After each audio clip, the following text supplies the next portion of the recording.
Aujourd'hui, si tu vois un musulman quitter la religion islamique, c'est parce que il a cru en Dieu sans preuve et sans connaissance.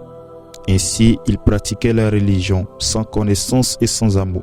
La religion était devenue difficile pour lui. La religion est devenue un fardeau parce qu'il ne croit pas avec certitude. Au fait, il doutait parce qu'il n'a aucune connaissance de ce Dieu-là. Ainsi, il passe toute sa vie à faire semblant comme s'il croyait vraiment en Dieu, alors qu'au fond de lui, il doute parce qu'il a cru en Dieu sans preuve et sans connaissance. Et parmi les choses qui font quitter les gens de la religion d'Allah Azzawajal, il y a la foi sans certitude. Aussi, je peux dire ainsi, la foi sans connaissance. C'est-à-dire la personne croit avec sa langue et non avec son cœur. La personne croit sans connaître Dieu. Il croit à quelque chose qu'il ne connaît pas. Ainsi, le musulman doit chercher à connaître Allah Azzawajal pour être un véritable croyant. Il doit connaître Allah pour pouvoir l'adorer avec certitude et confiance, et non avec hypocrisie et mensonge. Le musulman a besoin de connaître sa religion. En vérité, l'être humain ne peut pas bien pratiquer quelque chose qu'il ne connaît pas, et surtout quand il n'a pas l'amour de cette chose.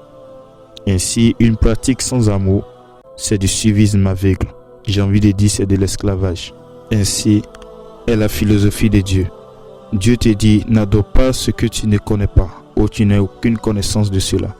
Ainsi, celui qui croit en Dieu sans le connaître, sans avoir une certitude à travers les preuves ou à travers des recherches, n'est pas véritablement un croyant, mais un suiveur. Avoir une connaissance de Dieu avant de l'adorer ou avant de croire en lui est une obligation qui va renfermer ta foi. C'est cette connaissance qui va te maintenir dans la religion et qui va t'empêcher de te détourner de la religion. Pour ça, Allah Azzawajal dit dans le Coran, dans la sourate 47, verset 14, « Est-ce que celui qui se base sur une preuve claire venant de son Seigneur est comparable à ceux dont on embellit les mauvaises actions et qui ont suivi leurs propres passions? Ainsi, si tu veux croire en Dieu, crois en lui avec des preuves, des connaissances, des recherches, et non pas la passion et pas des émotions. D'ailleurs, Dieu nous dit de le connaître avant de l'adorer, d'avoir une certitude sur lui avant de l'adorer. C'est pour ça que Dieu envoya chaque prophète avec des preuves, des miracles et des livres de sa part. Ainsi, le musulman ou le non-musulman n'a pas le droit de croire en quelque chose sans connaître, sans connaissance et sans preuve. Dans la sourate Al-Maïda, verset 113, les apôtres ont demandé à Jésus alayhi salam qu'il fasse descendre sur eux une table remplie de nourriture du ciel. Ils ont demandé cela pour avoir une preuve du message de Jésus, qui leur disait de croire en Dieu. Il dit, nous voulons en manger, rassurer ainsi nos cœurs, savoir que tu nous as réellement dit la vérité et en être parmi les témoins. Sourate 5, verset 113. Ainsi, ces apôtres voulaient croire en Dieu avec des preuves, pour ensuite avoir une foi certifiée. Dans la sourate Bakra, verset 260, Abraham dit à Allah Azzawajal, comment tu ressuscites les morts?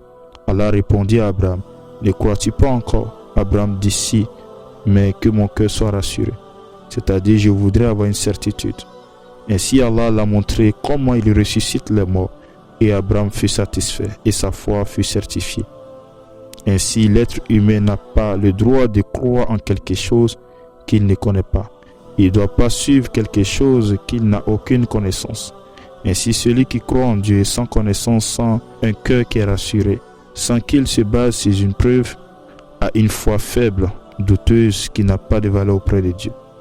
Et ces gens de personnes ne tardent pas à quitter la religion lorsqu'ils sont éprouvés par Dieu. Et Dieu va utiliser les épreuves de la vie pour les démasquer. Et ces gens-là ressemblent aux aveugles qui marchent dans le noir. Ces gens de personnes vont pratiquer la religion avec difficulté et peine, parce qu'ils ne connaissent pas ce qu'ils adorent. Ils adorent Dieu parce qu'ils ont vu les gens adorer Dieu. Ce n'est pas des adorateurs, mais des suiveurs d'hommes. Et ces personnes ont une foi faible. Ils pourraient quitter la religion à n'importe quel moment. Ils peuvent changer de religion à n'importe quel moment, car ils n'ont pas l'amour de la chose et sa connaissance. Ils sont comparables à un homme qu'on le force à faire quelque chose qu'il n'aime pas. Ainsi, cet homme, tôt ou tard, finira par abandonner cette chose. Ainsi, il faut chercher la certitude.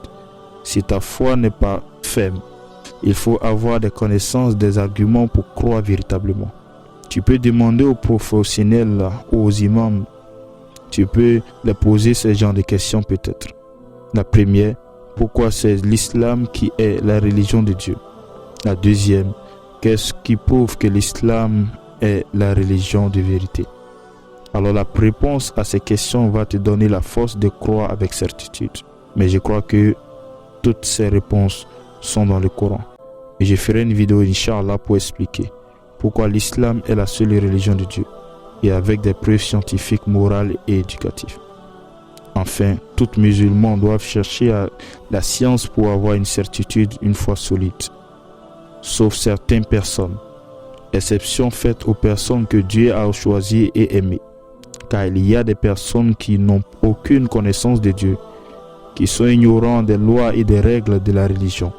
Mais Dieu a mis la foi dans le cœur, une foi solide et embellie, jusqu'à ce que Dieu a fait de telle sorte que ces personnes détestent la mécréance, la perversité. Ainsi, Allah Azawajal les a donné la foi avec certitude sans qu'ils font des efforts pour l'avoir. Et ces personnes sont guidées par Dieu dans tout ce qu'ils font. Allah Azawajal dit dans le Coran, dans la sourate 49, verset 7. Mais Allah vous a fait aimer la foi et l'embellit dans vos cœurs, et vous a fait détester la mécréance, la perversité et la désobéissance. Ceux-là sont les bien dirigés. J'ai plein de choses à te dire, mais je vais m'arrêter ici. Sur ce, à la prochaine vidéo, Inch'Allah.